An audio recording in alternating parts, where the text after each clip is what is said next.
अस्सलाम वालेकुम। आप देख रहे हैं सेंट्रल एशिया न्यूज़। खबर शामिल करते हैं साहिवाल से हमारे नुमाइंदा महर नवीदुल हसन सियाल की रिपोर्ट के मुताबिक पंजाब टीचर्स यूनियन आवासी शहीद साहिवाल की तरफ से डॉक्टर मूसा आबजतोई के जन्मदिन के मौके पर एक बावकार तकरीब का इनेकाद किया गया, जिसमें साहिवाल आबासी शहीद के ओहदेदारान ने शिरकत की और डॉक्टर मूसा आबजतोई के लिए नेक ख्वाहिशात और नेक तमन्नाओं का इजहार किया और बाहम साथ मिलकर चलने और साहिवाल में डॉक्टर इम्तियाज़ आबासी शहीद के नज़रियात को फ़रोग देने और मस्बत अंदाज में आगे बढ़ने का अहद किया गया।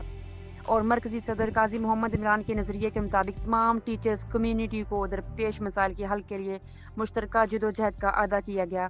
इस पुरवकार तकरीब में परसा पंजाब के चेयरमैन मलिक जुल्करनैन हैदर और डॉक्टर रमज़ान साहिब और मियाँ नाज़म अली कामियाना और Sardar Faizan Khalid Dogar chief organiser Punjab teachers union आवासी ज़िला साहिवाल ने खुसूसी शिरकत फरमाई।